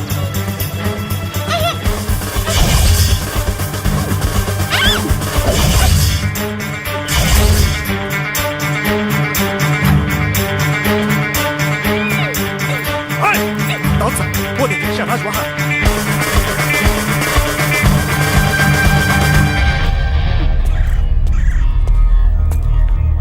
बचा लीजिए उसे।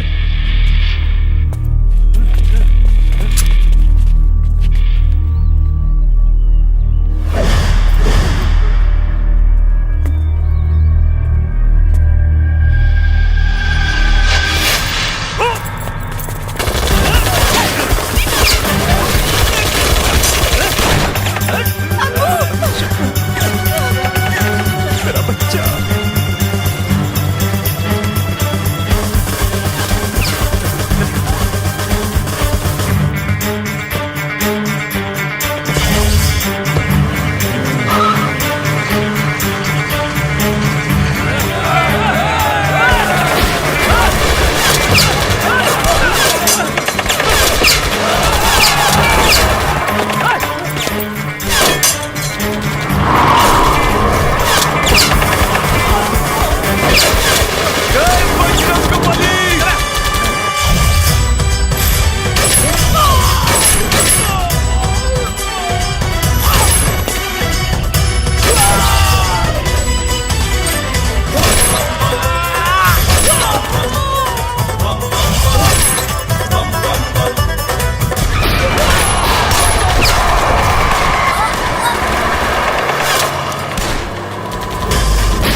जिन हाथों से उसने आपको छुआ है,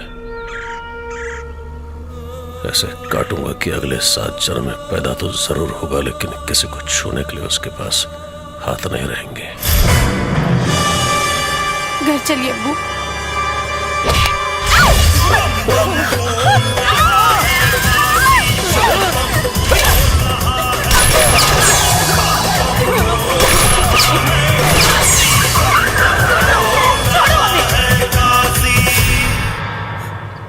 ऊपर वाला भी उसी का साथ देता है जो रमजान में राम और दिवाली में अली को देखता है।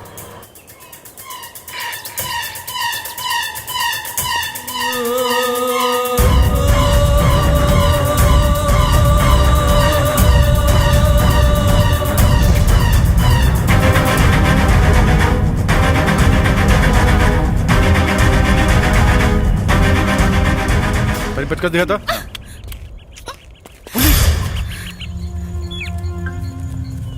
पुलिस बा पुलिस। इनकी माँ का। हमनी की पुलिस से कुछ लेवे देवे के नहीं के। हमनी के टारगेट के होर बा। चलो यहाँ से चला। चलो तू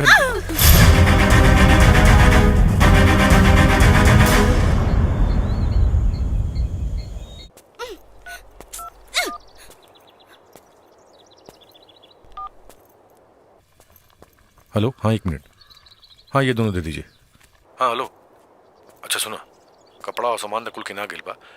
ये बताओ कि हमारा कहाँ पहुँचे के बा? कहाँ पड़ा तू लोग? गुलशन इकबाल टाउन के खंडहर।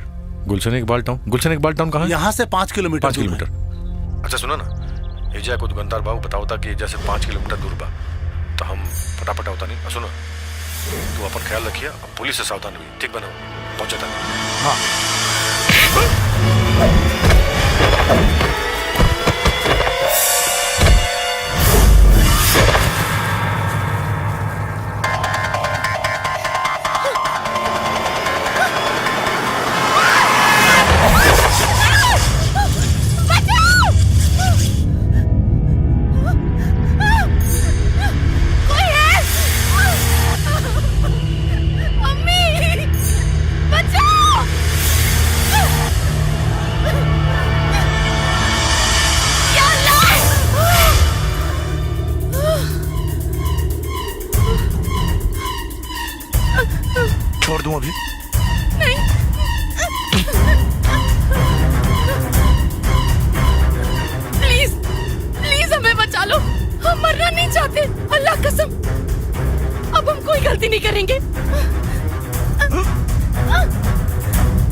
अब समझ में आया जिंदगी और मौत के बीच में क्या फर्क है?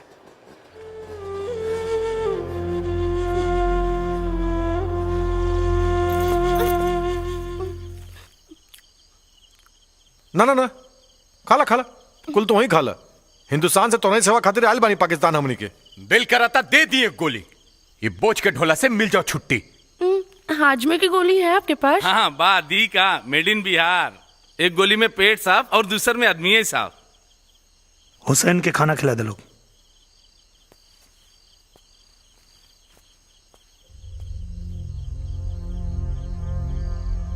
कबीर,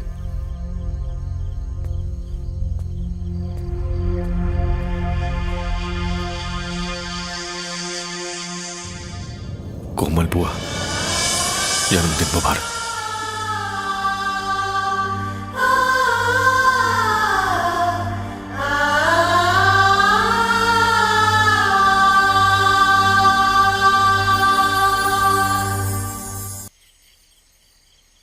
ये कोमल कौन है? गाना गाकर रोने का क्या मतलब है? मतलब ही तो जीवन का मकसद बन गया। बचपन से जवान होते जिसे देखा, अनाथ होकर भी माँ बाप का प्यार और लाल चुनरी में सजी दुल्हन मांग में सिंदूर पड़ने से पहले ही मांस के लोतड़े में बदल गई।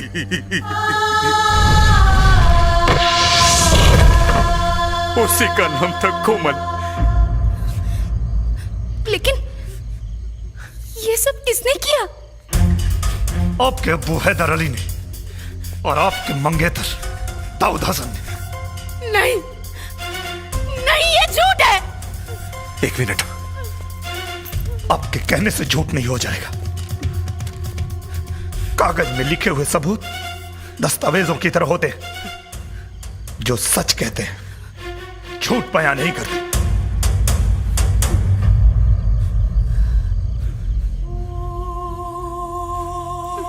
हमारा यकीन कीजिए, अगर आप लोग सच कह रहे हैं तो हम आप लोगों के साथ हैं। माँ बाप के संस्कार बच्चों के चेहरे पे नहीं, उनके रगों में होते हैं। हमारी तहजीब की पहचान हमारे अब्बू से नहीं, हमारी अम्मी से है। हमारे अब्बू पहले मुसलमान है, बाद में इंसान,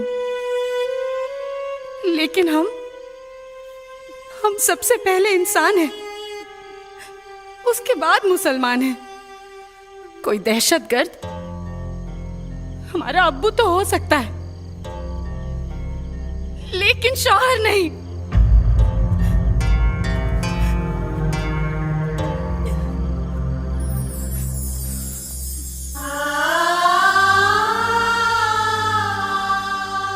हमारे यहां औरत को देवी का दर्जा दिया जाता है।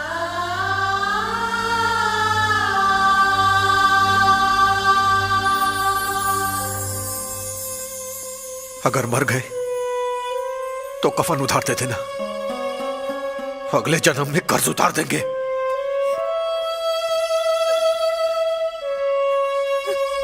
हमारा फैसला बदल गया तो अब उस दिन बदलना जिस दिन हैदर अली और दाऊद हसन से मजबूत हाथ उन्हें मिल जाए।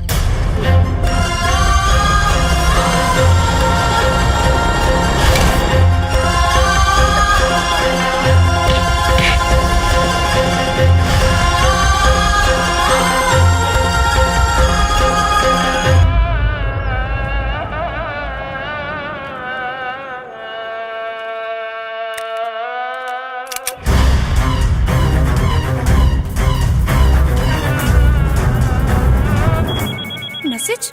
हाँ, वो लोग को हमारी लोकेशन के बारे में पता चल चुका है, वो कभी भी यहाँ पहुँच सकते हैं। बजरंगी, हाँ, शोएब के लेके आवा, अगला लोकेशन फोन पे बताओ। चल ठीक बा।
नाम क्या है तेरा? बजरंगी। बजरंग बली का रिश्तेदार है। चल या अली बोल। मेरे लिए या अली और बजरंग बली में कोई फर्क नहीं है, लेकिन गलती से भी मेरे बजरंग बली को बुरा मत बोलना, वरना मारूंगा तो मरने का पता भी नहीं चलेगा। बजरंग बली जय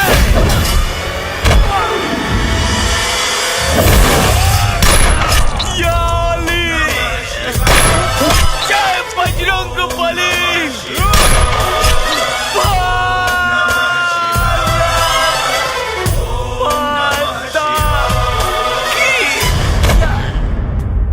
ये बाकी के कुत्ते इधर ही होंगे, चलो ढूंढो।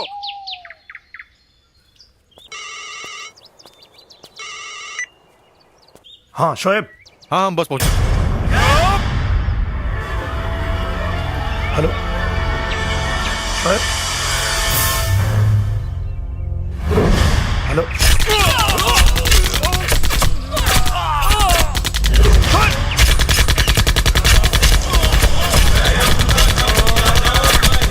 बजरंगी बजरंगी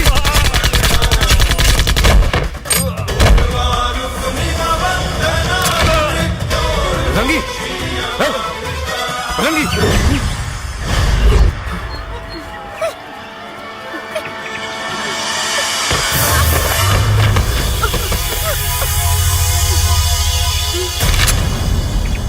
कौन कहता है हिंदू और मुसलमान में लड़ाई होगी? ये हवा भी कमबख्त किसी पाकिस्तानी ने उड़ाई होगी।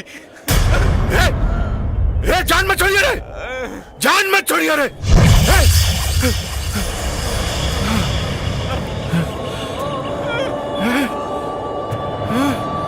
बजरंगी,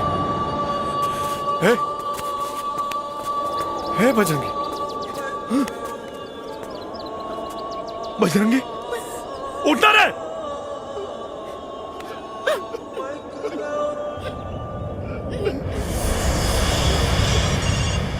कल पाकिस्तानी अखबार पढ़ लेना। पढ़ने के बाद आंख और दिल दोनों अपनी जगह बदल देंगे। तुम्हारे भेजे हुए कुत्तों की लाशें कल पाकिस्तानी अखबार के फ्रंट पेज पर होगी। साले साहब चल के गांव वालों के बता देवे ये क्रांतिकारी के क्रांति खत्म। फॉलो मी सर। आइए आइए सर। हाँ हाँ सर। हाँ कहा मुखिया और सरपंच और गांव वाला सारा लोग सुन ला। कल अखबार का फ्रंट पेज पढ़ लिया सब। हिंदुस्तान से आए हुए आतंकवादी पाकिस्तान की जमीन पर ढेर। नाम कबीर दीनानाथ शास्त्री, शोएब खान, हुसैन खान, बजरंगी पंडित। यस। अब फटाफट सीटी वापस कर दे लोग। कहाँ से मसीहा टाँ टाँ फेस लोड़ा की गए। हे मंत्री, ई हिंदुस्तान के माटी है। माटी कम बारूद ज्यादा होला। ई जब फटी ना तब पाकिस्तान के नामो निशान मिटा दे। ज्यादा बोलेगा साले। साले मसीहा मरे लाना मार क्या वाला बुझे रे मंत्री। बंद है साला लोग के।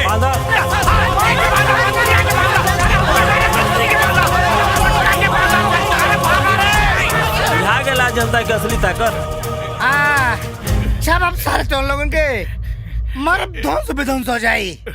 मंत्री मुखिया जी, हमर कबीर आ शोएब न जाने पाकिस्तान में कौन हालत में हुई लोग। सरपंच चाचा, ये हमार मन के विश्वास कहता कि वो लोग जरूर लौट के आए। काहे से कि बाबा विश्वनाथ की नगरी की माटी पाकिस्तान के चांद पर अगर गलती से भी पड़ जाए ना तो ओकर दामन से हमेशा से दाग निकाल दी।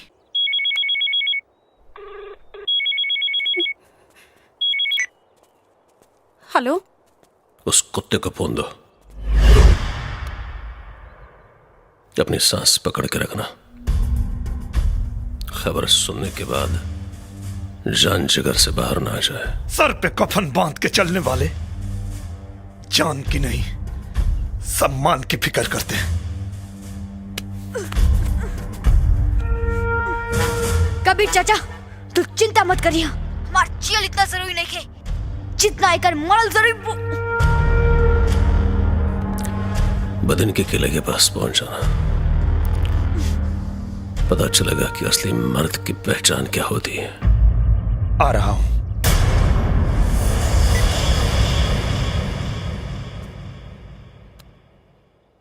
क्षमा तो नहीं मांगूंगा, क्योंकि प्यार और जंग में सब कुछ जायज होता है।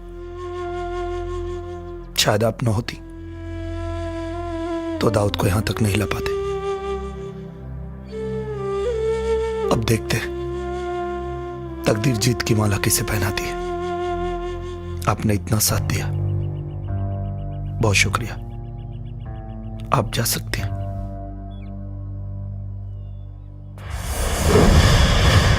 कबीर, बदनसीबी का दाग लेकर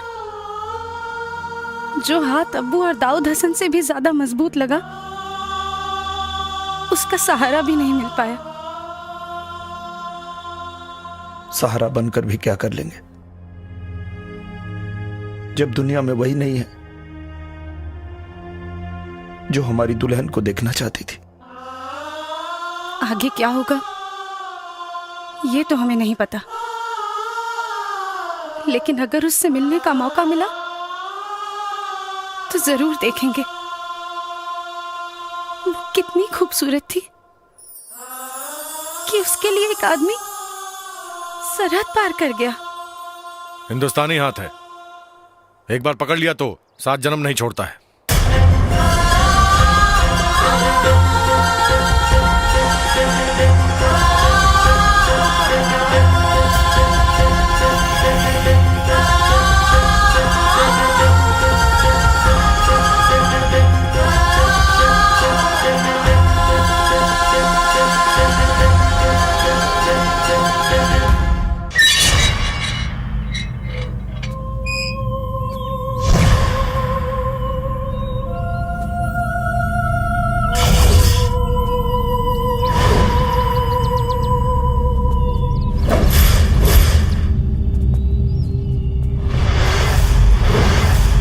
औरत को मोहरा बनाकर मर्द होने का फक्र करता है।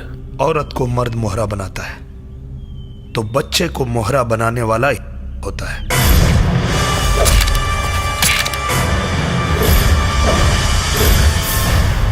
ठहरिए हसन साहब, मौत के सौदागर कभी किसी मुल्क की सियासत के बादशाह नहीं बन सकते। शहनाज, अल्लाह के वास्ते कुछ मत कहिए अब्बू। आपकी असलियत जानने के बाद हमारा भ्रम टूट चुका है कि हमारे अब्बू एक नेक इंसान है। आप तो एक दहशतगर्द हैं। ये ज़बान तेरी नहीं, इस काफिर की है। शहनाज, इसके बदन का खून आपके पैर का महावर बनेगा। फिर लगा दीजिए आप अपनी पूरी ताकत इन्हें मारने में, और हम अपनी पूरी ताकत लगाएंगे इनकी जान बचाने में। मुराद लड़की,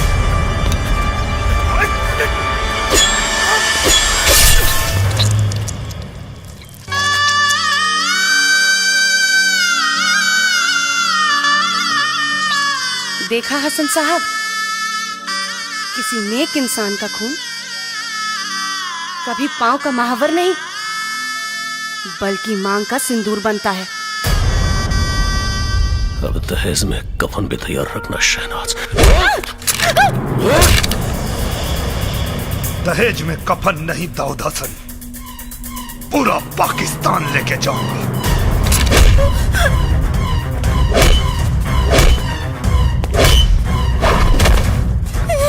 साले, बहुत दौड़ाया तूने मुझे।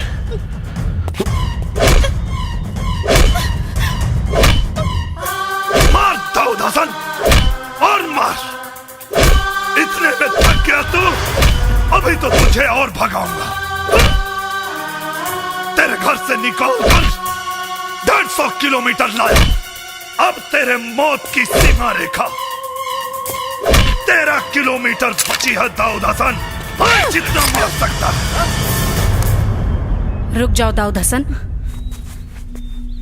वरना तुम्हारी ये माशुका तुम्हारी तकदीर का फैसला कर देगी। अपने आदमियों से कह दो कि बंदूकें फेंक दे।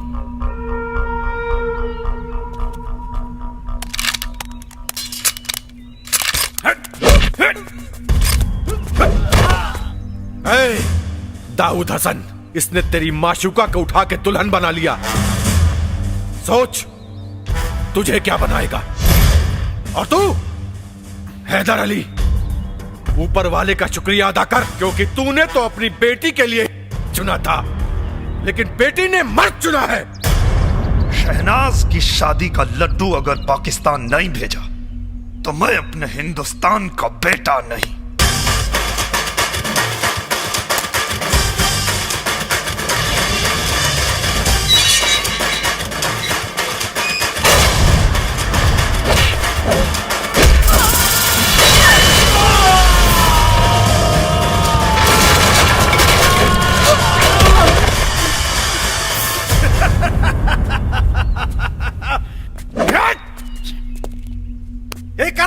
वो काफिर हिंदुस्तानी हमें ये बता गया कि जिसे हमने शेर समझा था, मर्द वो यकीनन गीदड़ है। गीदड़,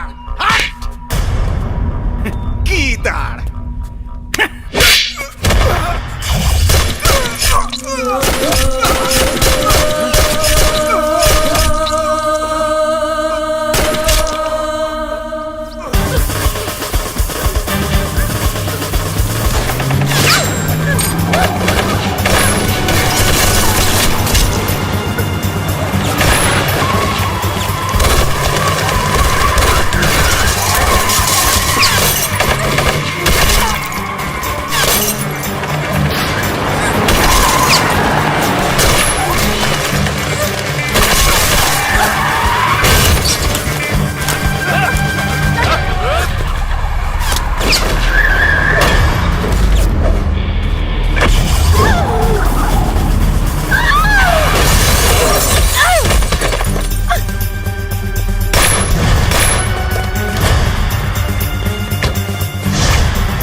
पहलवान आज ले नालायक रहल, लेकिन लायक के मौत मरी। वो अकेले ना, दुगो के लेके।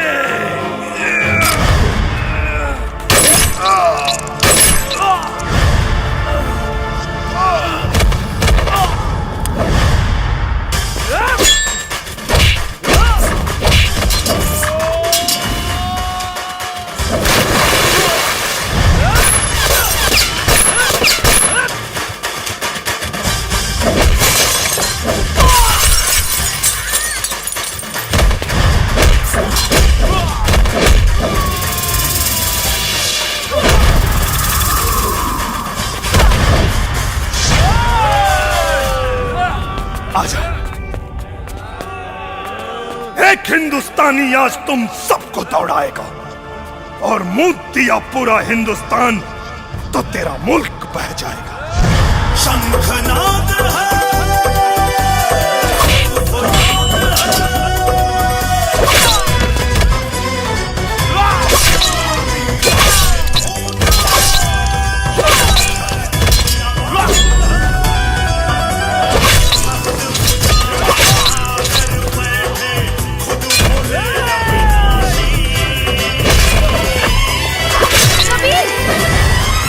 बम बोल रहा है काशी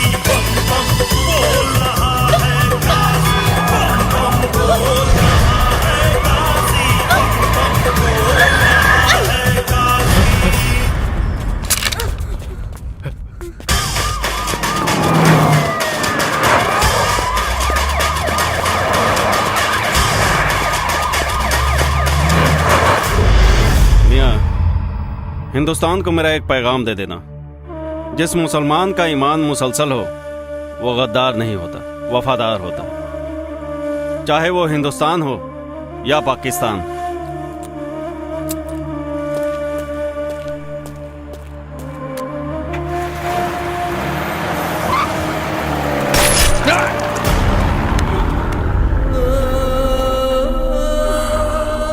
कुत्ता साला, मुझे मालूम था वतन के साथ तू गद्दारी करेगा। तुम्हारे भी ताबूत में कील ठोक दी है हमने।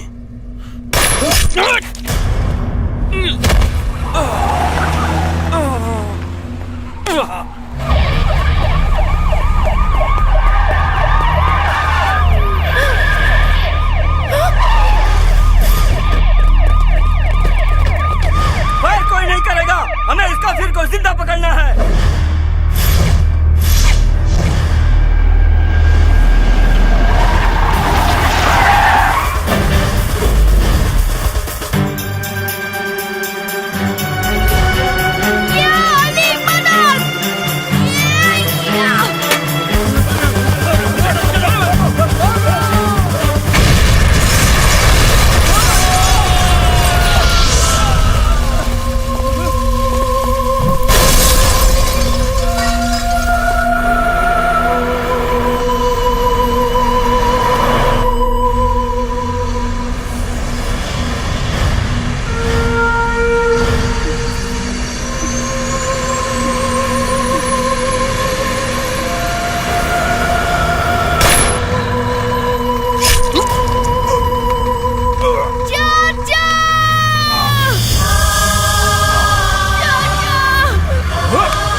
चाचा, अगर रुक गईला तो सबकर मौत बेकार चल जाई। शोएब चाचा, बजरंगी चाचा की क्रिया याद करा, अम्मी अबू के, कोमल बुआ के, हमनी के जियल से ज्यादा अगर मरल जरूरी बा। मारो चाचा, मारो, अब अपन जमीन ज्यादा दूर नहीं है, मारो।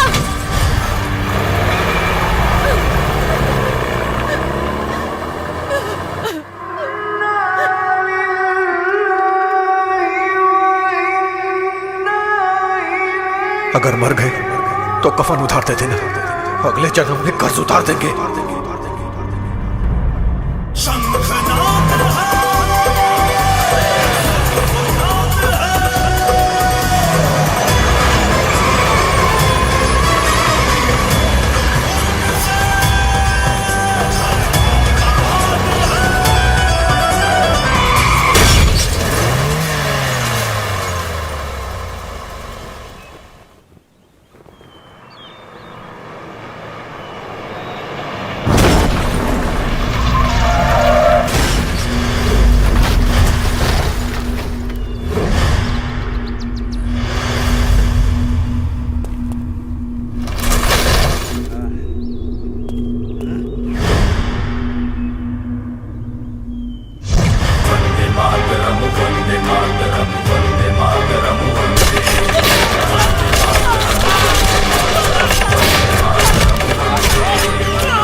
मातरम वंदे मातरम वंदे मातरम वंदे वंदे मातरम वंदे मातरम वंदे मातरम वंदे वंदे मातरम वंदे मातरम वंदे मातरम वंदे।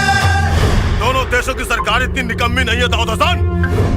तुम्हारे आने से पहले तुम्हारे गुनाहों की फाइल पाकिस्तान से हिंदुस्तान आ चुकी थी। इस मिट्टी की मजबूती को देख दाऊद हसन, तुझे तेरे घर से निकालकर इस मिट्टी में लाके पटक दिया।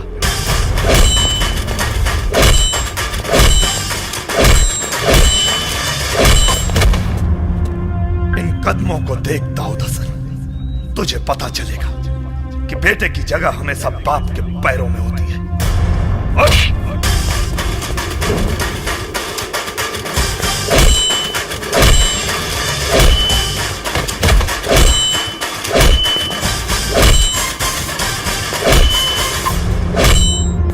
तुझे तो ऐसी मौत मारूंगा कि तेरे आका जन्नत का ख्वाब देखने का हौसला नहीं करेंगे। चुप क्यों वार करते हो साले? जब बर्दाश्त कहे कि अब बर्दाश्त नहीं होता तो कोई हिंदुस्तानी कभी किसी से परास्त नहीं होता।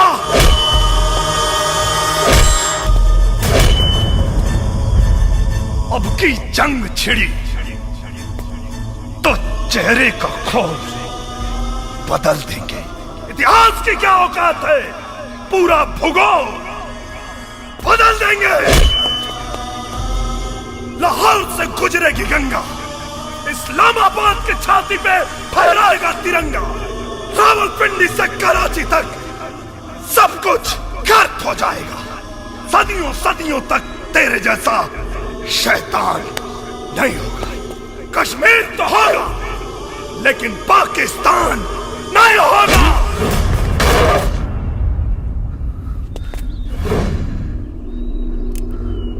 हो गया तो सुन, अपने दिमाग को जरा सा जोर डालो। जब तक जिंदा हूं तेरे हिंदुस्तानी सिस्टम की गोदी में बैठकर बिरयानी खाता रहूंगा।